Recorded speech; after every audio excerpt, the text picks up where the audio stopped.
An NFL analyst thinks the Rams would be a better fit for Shedeur Sanders than the Giants. Could the Rams really get Shedeur? All that more coming up next on Locked On Rams.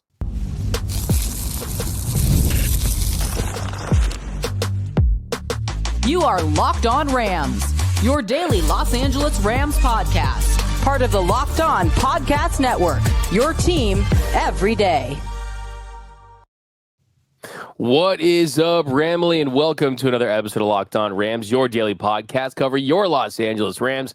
Free and available wherever you get your podcast. Locked On Rams, part of the Locked On Podcast Network, your team every day. We're also available over on YouTube, so if you haven't yet, do me a huge favor. Join the party, hit the subscribe button, hit the notification bell, hit the like button. My name is Doug McCain. You can follow me on X and Instagram at DMac_LA. I've been covering LA sports for over a decade, 24/7 sports.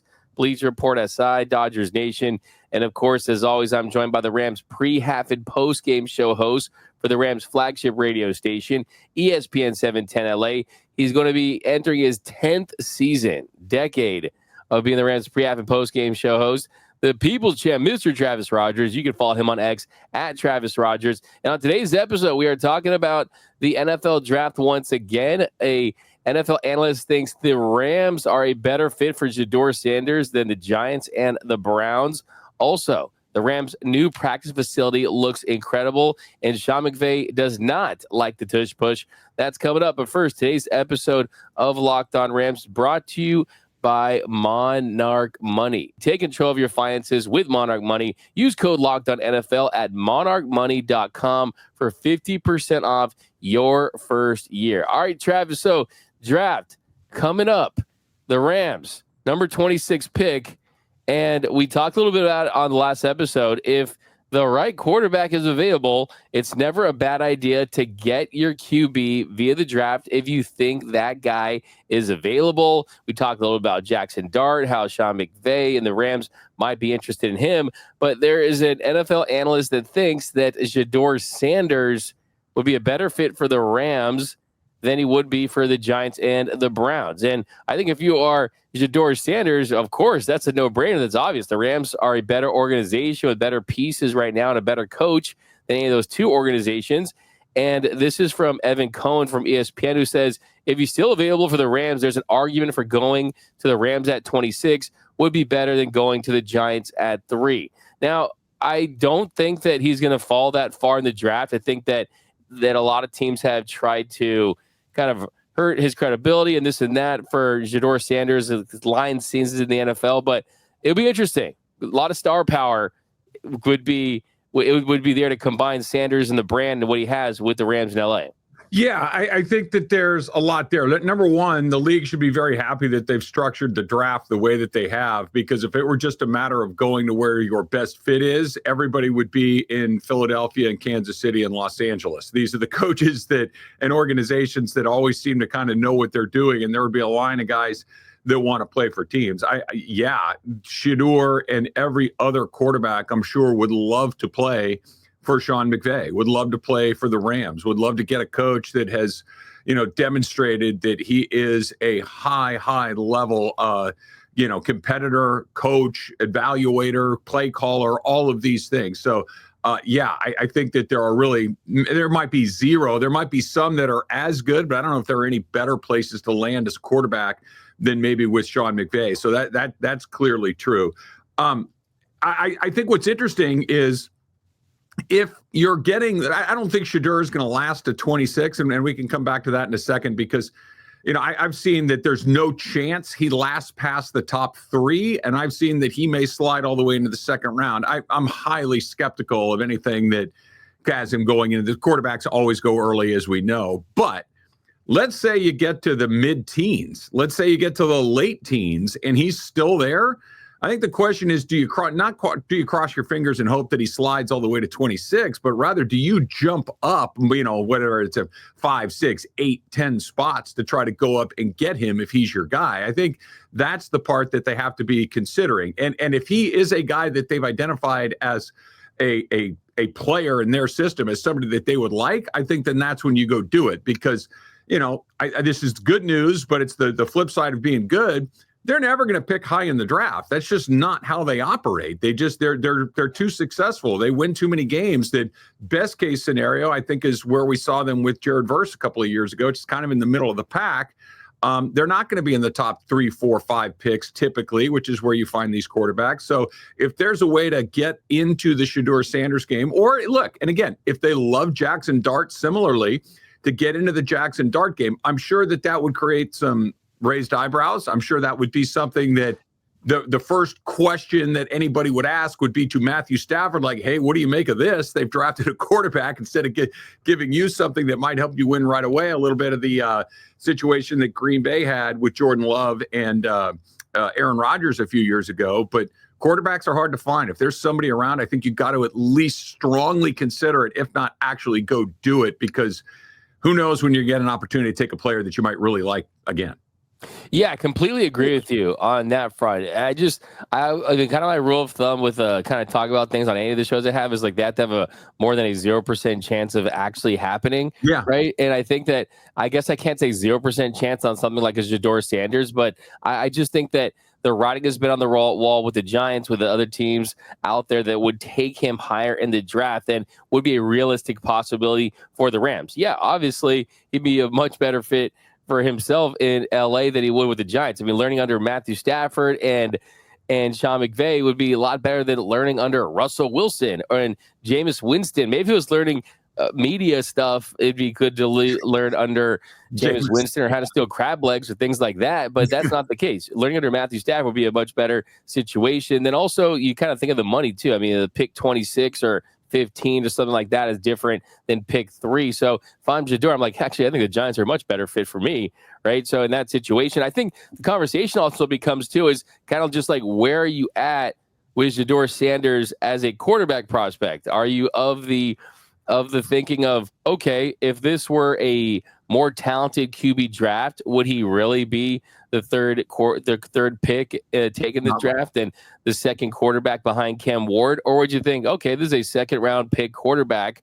I think it's interesting. I mean, you look at some of his numbers, they'll tell you, yeah, I mean, for completions 20 plus yards or more, that's actually a pretty solid stat for him, where a lot of people think he doesn't have the arm strength. The truth is, his first in completion percentage, 74.2%, second in completions per game, 35 touchdowns was second, pass yards per game he was third, efficiency was fifth, and he had a 20.5% pressure rate, which was the first for a qualified quarterback. So they didn't have a great offensive line. The numbers are definitely really, really solid for him. I wouldn't call him an elite generational talent or anything like that, but something that could grow into a very solid and most importantly interesting quarterback at this level. Yeah, I think, for me, if you're looking at, traits that you want from your quarterback, is I need them to be tough, I need them to be smart, and I need them to be accurate. I think Shedeur is all three of those things. I think that he's clearly shown some toughness, like you talked about. His O-line at Colorado was not very good. He got hit a lot. And part of it is because he held the ball too long, which most young quarterbacks do. That's something that I think Sean McVay could coach him out of. But he gets up, especially somebody that grew up rich, somebody that grew up with lots of options, that willingness to get hit in the face is a real thing. And I mean that as a compliment to him to take the shots that he does. I think that the money that you mentioned maybe isn't quite as important to him as it might be to someone else, simply because he does come from means. He's the son of Deion Sanders. He's had NIL money. It's not like he needs to put food on his table right away, and going to a good situation for long-term success might be better than some short-term financial gain. I really like him. I think you're right though, Doug. I think that one of the things that's interesting is, are we talking a lot about him because his last name is Sanders? Are we talking about him a lot because he is one of a couple of quarterbacks in this draft who may go relatively high? Or are we talking about him because he's awesome? I think it's probably the first two more than the last one. But that doesn't mean he's not good. A lot of good players get picked in the second round, the third round, and this comes back to Sean McVay. This comes back to Les Snead. This comes back to the entire Rams scouting operation. If they like it, I love it, because they haven't missed a bunch when it comes to those sorts of players. For sure. No doubt about it. I think for him, it's just there's a lot of narratives that have been built because, as you mentioned, he is the son of primetime, of Deion Sanders. There's been narratives that doesn't have great arm strength. The truth is 15% of his throws were for over 20 plus yards. I mean, the arm strength narrative, I think, is a lazy one when you kind of look at his body of work. And then also it's just the attitude. The people are thinking that he's arrogant and he's polarizing and things like that. I'm like, my man's dad is Deion Sanders, and you think he's not going to have a little swag? You think he's not going to have a little prime in him? Okay. And is he Deion Sanders? No. Is he the talent that Deion Sanders was? He's not prime time, but he's also not Tuesday afternoon either, right? I mean, he definitely has talent in there. I think he has star potential, just not that level. Yeah, look, I have absolutely no problem with style, right? Like if that's how you play, that's fine. I just need you to be good. If you want to be the guy that scores the touchdown and hands the ball to the referee, great. If you want to be the guy that scores the touchdown and hands the ball to a kid in the stands, great. If you want to dance and do all the things, also great. Just be the guy that scores the touchdowns. I don't care what you do after you score the touchdown. That's up to each individual guy. I have no opinion in that. That's fine. Go do your thing, but just be the guy that gets in the end zone. 100%. Speaking of getting the end zone, Sean McVay had some very interesting comments about the Tush push. That's coming up next on Locked On Rams. This is a message from our sponsor, Intuit TurboTax. Taxes were waiting and wondering and worrying if you were going to get any money back, and then waiting, wondering, and worrying some more. Now, Taxes is matching with a TurboTax expert who can do your taxes as soon as today. An expert who gives your taxes their undivided attention as they work on your return while you get real-time updates on their progress so you can focus on the rest of your day. An expert who will find you every deduction possible and file every form, every investment, everything with 100% accuracy. All you get is the most money back guaranteed. No waiting, no wondering, no worries. Now this is Taxes. Get an expert now on TurboTax.com. Only available with TurboTax Live full service. Real-time updates only in iOS mobile app. See guarantee details at TurboTax.com/guarantees.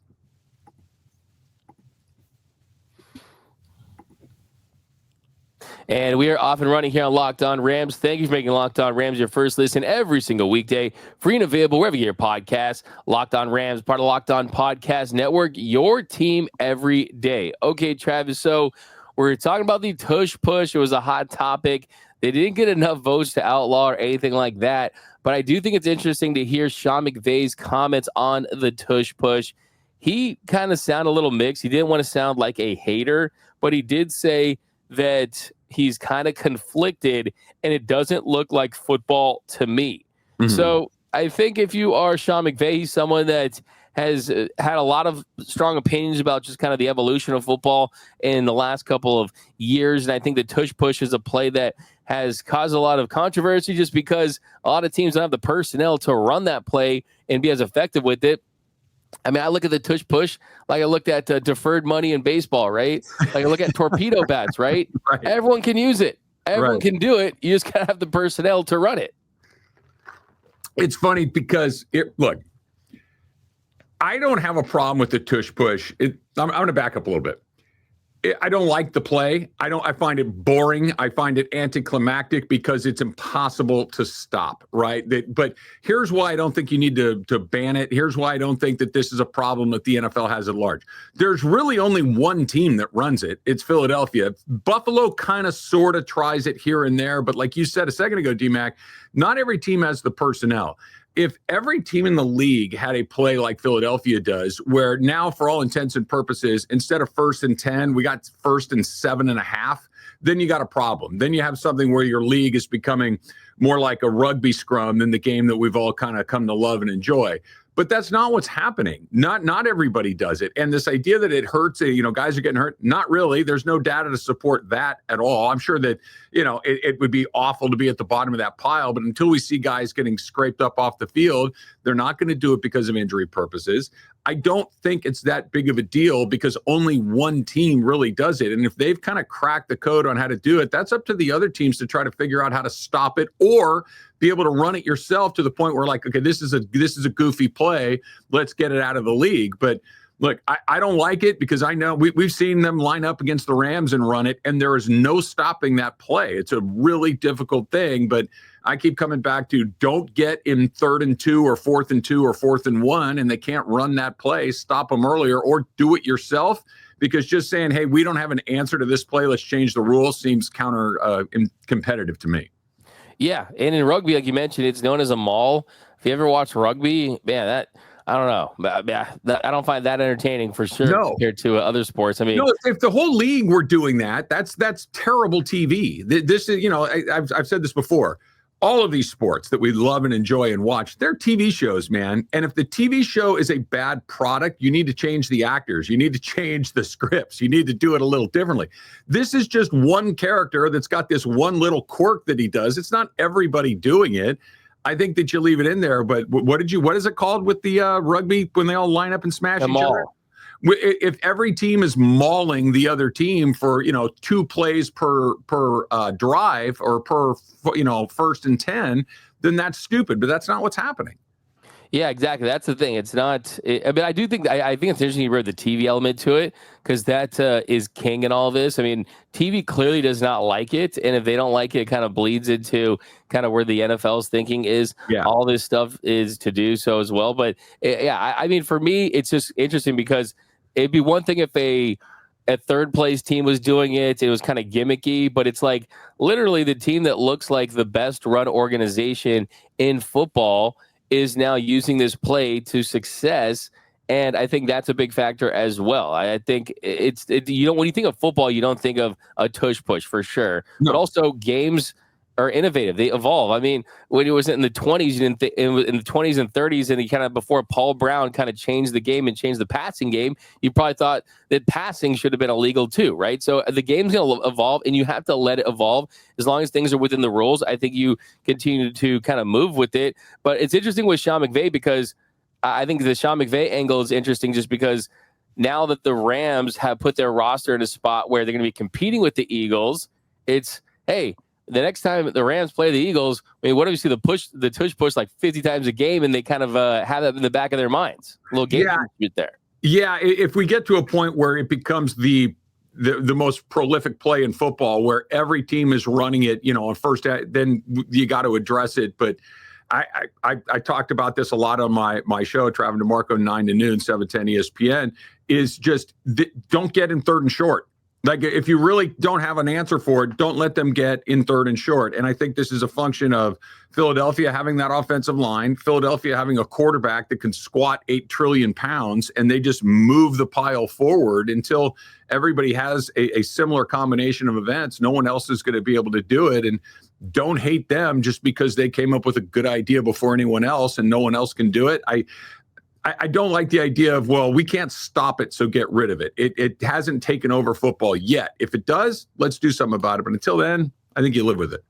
Yeah, and I think for me, too, it's like if we're going to continue the tush push, I think the big thing is officiating it correctly. I mean, if you look at the way it's officiated, where the line is just kind of lined up, giving them like basically 2 yards where they could just kind of manhandle the opposing team. That's kind of where it is. I think they need to kind of clean that up as well. But I think if you're Sean McVay, I mean, it's good to get his opinions on football. I do think it does give the Eagles a competitive advantage for sure, just because they've assembled a roster like that. But yeah, I mean, it's for McVay in the competition committee. He actually would go on to say that he thinks that he's going to be. So he said he'd be surprised if it doesn't end up getting banned. He said, "I'd be surprised if it does wind up being banned." I heard there was a heated argument. I don't believe in banning something because them in Buffalo do it better. So you know how McVay is, man. He's really good at kind of playing both sides a little bit. Well, I look, I think that they're close to getting this thing out. I think this is why they tabled it as opposed to vote on it and have a just miss. I think this is, to go to my political science degree at the prestigious University of California, Santa Barbara, somebody's whipping votes behind the scenes. somebody's trying to get a vote or two to change so they can put this thing back on the table and vote on it again and know that it's going to get struck down. That this is something that they don't want to try to do it and fail because they don't want somebody to be on the record as being against it and then for it, or vice versa. So I think that they said, you know what, let's put this in our back pocket. Let's go back in there. This guy over here is on the fence. This guy over there is on the fence. Sean McVay may be one of the people that's on the fence, and they want to shove him to one side or the other and get this thing done. I think it will go. It obviously isn't going to go this season, and who knows what happens. Maybe somebody cracks the code. Maybe half the league shows up in the 2025 season running the tush push, and it becomes an easy, let's just get rid of this. This is stupid situation. But if it's exactly where we are a year from now, I don't know, because somebody's going to have to change their mind. If they had the votes, they would have voted on it. They clearly don't. And I don't know what makes somebody change their mind at this point. We know what it is. And if you like it, you like it. And if you don't, you don't. I don't know what would change your mind.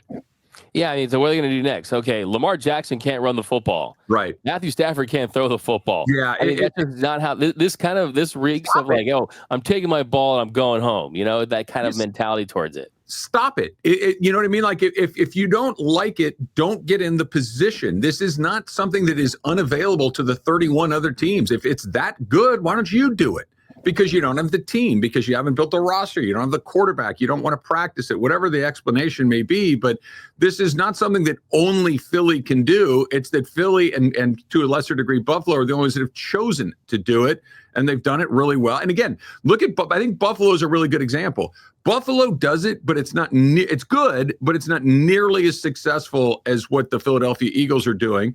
And part of it is because Josh Allen is a ginormous, strong, powerful guy who can move that pile like Hurts can. But you're not running that play with Stafford. You're not running that play with Lamar Jackson. You're not running that play with like a Brock Purdy or a Kyler Murray. You need a very specific type of player to do it. And I don't know. It just feels wildly non-competitive to take something off the table because you can't do it. I just don't like that as a general idea.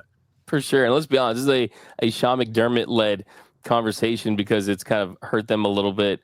But yeah, I mean, take out the little boxes, Kleenexes there. I mean, I remember I was reading this thing about how spiking the football to stop the clock was considered to be this like outrageous, insane thing that wasn't aesthetically pleasing and teams shouldn't do, that it's not football. So really after a while, there's these things that become common in football that are just natural that you don't even kind of look back on and think of as these big time game changing things. But I will say, hey, the Rams have got to figure out some way to stop it because it's going to be a collision course between the Eagles and the Rams next season. But coming up next, the Rams get new digs in the West Valley, and they look incredible. That's coming up next on Locked On Rams.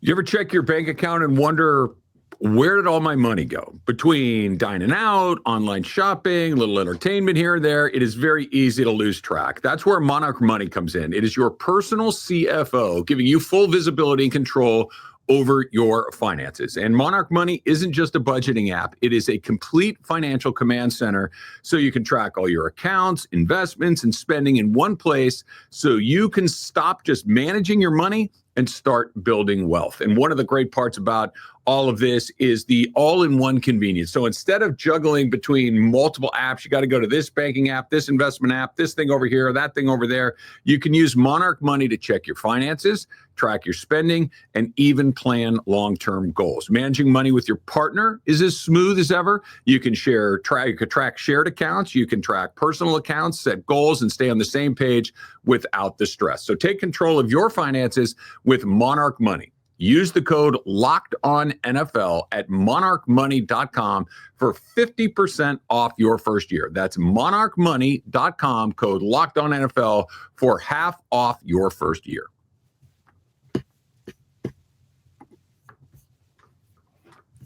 And welcome back to Locked On Rams. Thank you for making Locked On Rams your first listen every single weekday. Free and available wherever you get your podcasts. Locked On Rams, part of Locked On Podcast Network. Your team every day. All right, Travis, here in the third segment, let's talk about this new practice facility, this new area that the Rams have that looks pretty incredible. Kevin Demoff, he posted this. I mean, for the podcast viewers, I'm posting a little picture of It looks really sick. It looks really futuristic. Sorry for the handprint. Probably should wash my phone. But the Rams look like they're getting one of the best kind of headquarters in the NFL. Sam Farmer, the Los Angeles Times, he wrote a piece about it. And it's a massive project at Warner Center, which would be the home of the Rams. A new headquarters going to feature 2 outdoor practice fields, an indoor field, and also a lot of office space for employees. And it's going to be huge. I mean, you have 2 new entertainment venues with seating capacities of up to 2,500 and 5,000 people. In total, it's a 100-acre development that's going to could cost up to $10 billion. I mean, this thing looks incredible. Stan Kroenke said that the master plan was to bring some kind of central core to the valley. This is definitely fully capable of creating that. So, yeah, it looks pretty awesome. It does. And look, these sort of development plans take a really long time to kind of, oh, yeah, that's what it is. You know, I don't have a real estate developer's eye to say in 10 years it'll be X, Y, or Z. Here's what I do know. I remember walking into a office park in Playa del Rey about 10, 12 years ago and being shown the mock-up of SoFi Stadium, of being shown what it might look like, of what it might turn into, of this is their vision of what it is. And now having seen SoFi Stadium for the last several years, it even exceeded the ambitious projections of what it is. So if they have a goal of what they want this practice facility to be, and they are going to execute that similarly to the way that they executed the development of SoFi Stadium, I can't wait. Because you've got somebody like Stan Kroenke who clearly wants to win, who clearly wants to have the best products available, maybe associated with, you look at all of his teams, whether it's the Rams, whether it's the Nuggets, whether it's any of the things that Arsenal, like these are teams that win. These are teams that are held to a very high standard. And part of that is facilities. Part of that is being able to brand yourself in a certain way. And that they're going to do in the Valley, I think is really smart. That, you know, as big as this city is and as many as there are things that there are, there's not a lot of stuff on that side of the hill, right? Most of it is in the South Bay or thereabouts by the airport downtown. It's just, there's just not a lot of stuff over there. So I think that could be a really interesting idea. I'm excited to see them do it because so far everything they've touched has been wildly successful.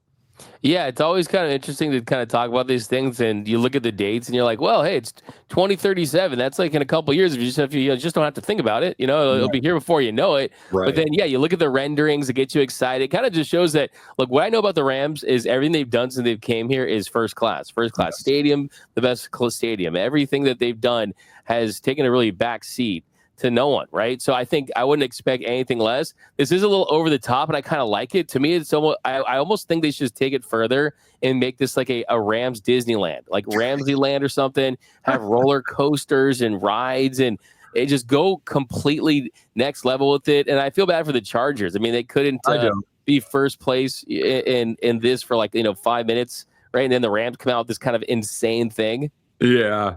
I look the Chargers. Come on, man. The Chargers. Right. The Rams have put their stamp, like you said, on everything that they've done since they've come back here. I understand that, you know, Rams fans might get a little frustrated that other fans fill up the stadium on Sunday afternoons during the football season. I get it. And that does take a long time. But if you are a Rams fan, if you are a realistic Rams fan, if you're an optimistic Rams fan, you could not have asked for them to do anything more since the time they've got here. They've been highly competitive. They've won a championship. They've been close to other ones. They built like you said, a state-of-the-art facility at SoFi, and they're going to do it all over again in the Valley. I'm incredibly optimistic. There really isn't too much to say about everything they've touched has worked. For sure. No doubt about it. And you know that you're going to kill it with this. Just be cool if it was, you didn't have to wait so long. No doubt about it. But, by then, like Locked On Rams is gonna have like 1 million subscribers. It's gonna be it's gonna be insane. But that is it over this episode of Locked On Rams. My name is Doug McCain. You can follow me on X and Instagram at DMAC_LA, and you can follow the People's Champ, Mr. Travis Rogers at Travis Rogers. And until next time, whose house? It's Locked On Rams house.